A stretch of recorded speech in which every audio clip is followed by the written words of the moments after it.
time-lapse videos with my cell phone, but I thought it would be fun to kind of do some instructional type videos.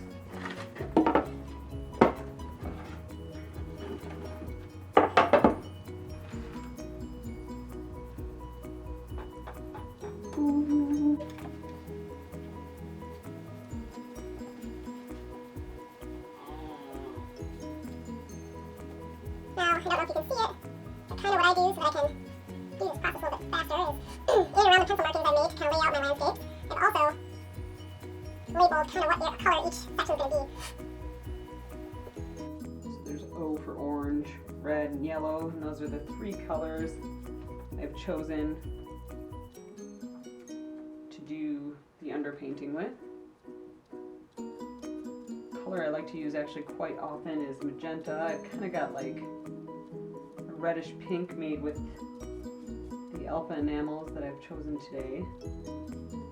Sometimes if you can use a real bright magenta, that kind of gets landscapes to pop when it just is flickering through in different parts of your painting.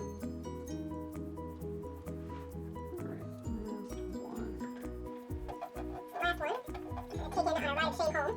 We had some like troubles and issues on this trip, so we ended up having to take a U-Haul home, which is always unfortunate. Always, that's the first time we've ever done that, so I guess I don't know, but it was rather unfortunate. These are some glimpses, and this is a glimpse of the Wyoming landscape, which is kind of a high altitude desert, so it's pretty arid. A lot of greens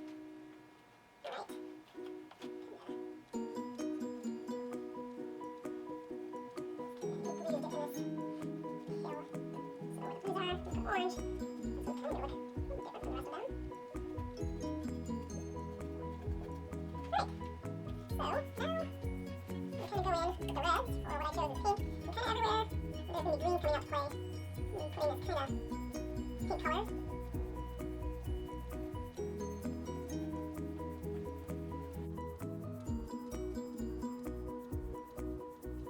I choose pretty vibrant complementary colors because that is kind of what, in color theory, allows your colors to vibrate,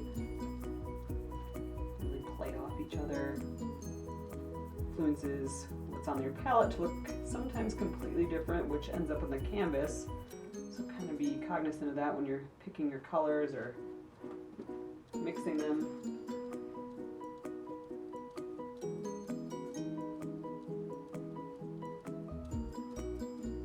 Times you want your whole painting covered with paint before you use mediums, so this kind of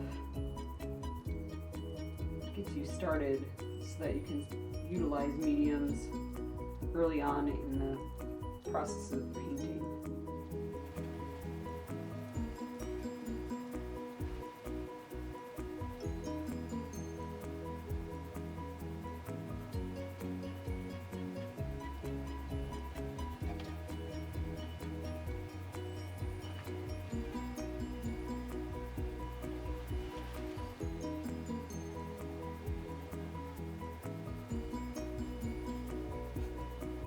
This spot that we stopped at is a pretty fun area. Had a lighthouse up on this rocky shore, which is in Oregon.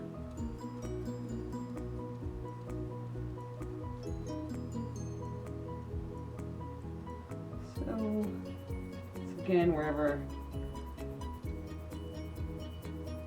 I anticipate there being a lot of green and foliage, put the red.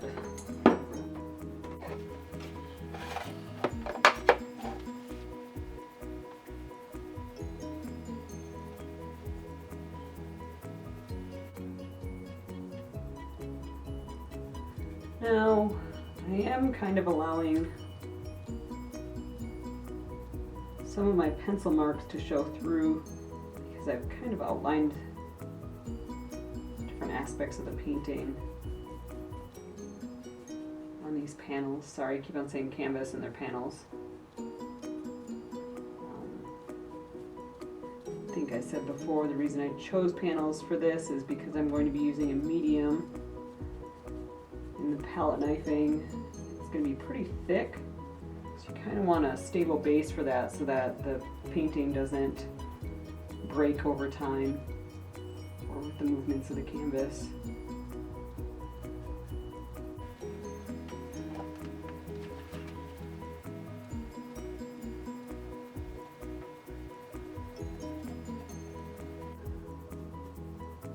This one is going to be kind of this misty mountain.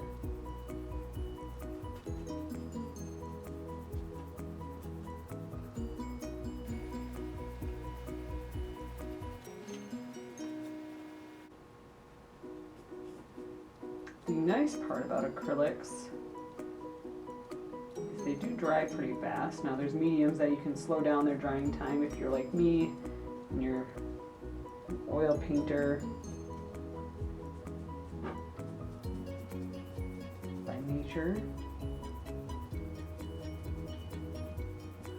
Get these clouds, and then there's kind of mountains peeking through.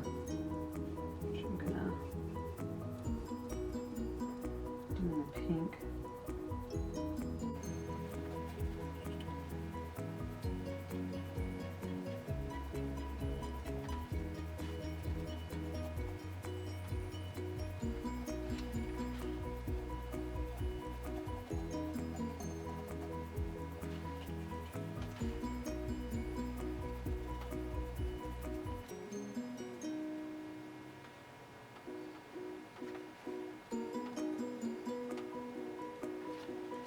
Underpaintings also do something that will help you that you don't notice kind of when you're doing them, but in the long run, is if you're doing like a group of paintings like I am, these 4, and you're doing them together, the underpainting will tie the paintings together.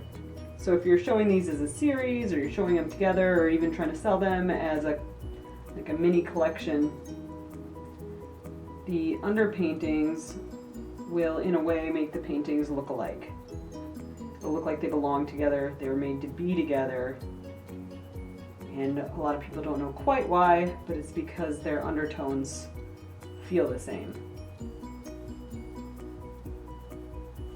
So typically when I'm doing a group, like these are from a recent trip, kind of want them to all look together so they can talk about that trip in a way. These underpaintings will really help to tie them together.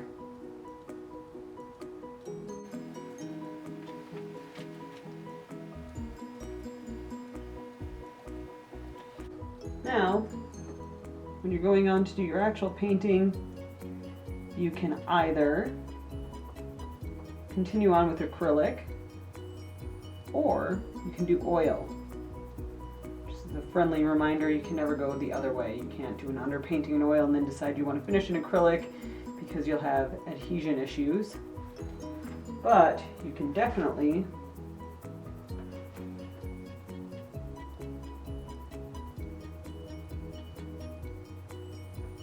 start in one and go together. Now I'm adding a little bit of yellow kind of haphazardly to some mountainous areas because you get a lot of purples and a lot of blues in those areas, so you really kind of want the yellow to push out those purples and vice versa.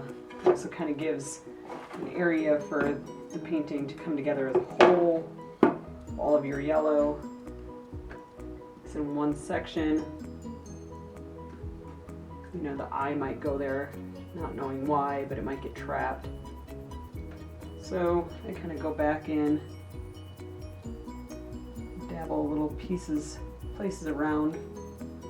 So compositionally, there's a color balance.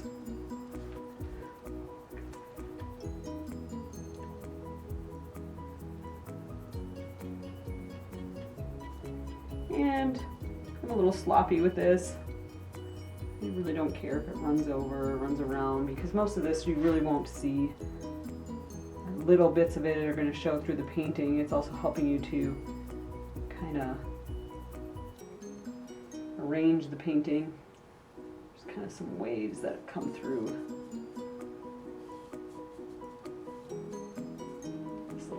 here.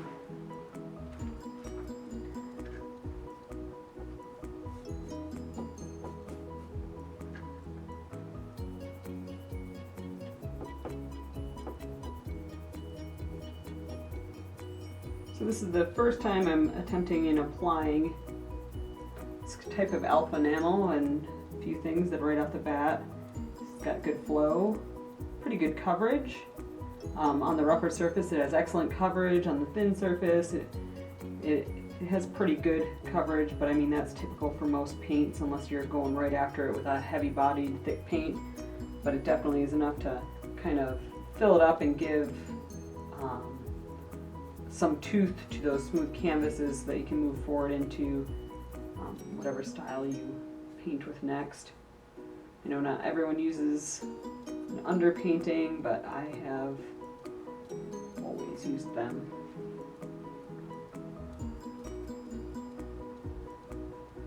Because also what you can do with an underpainting is you can kind of catch areas that aren't working so well, or maybe I need to add a detail, or maybe I even need to move things around a little bit, and then it helps you to move those things around before you get too far along in the painting, because the further along you get, the harder it is to change.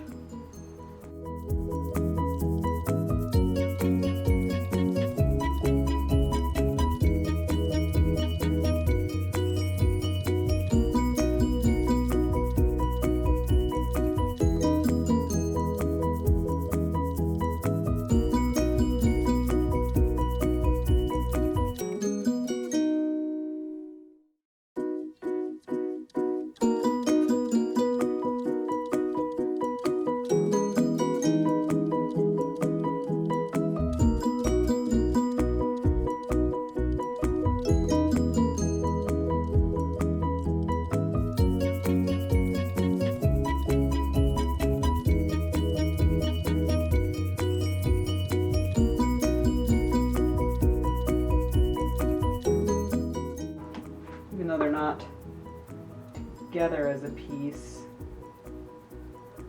sometimes they are purchased together. It's fun to have the composition start at one and continue on over. So I'll be changing the landscape just a little bit to accommodate for that to happen. I really want to get crazy with it. Make that corner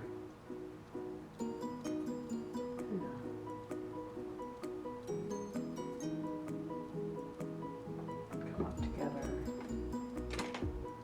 I can make, even though it's not part of this composition, I can make the beach a little longer in this area. Unless you know where I took the picture, those subtle little differences.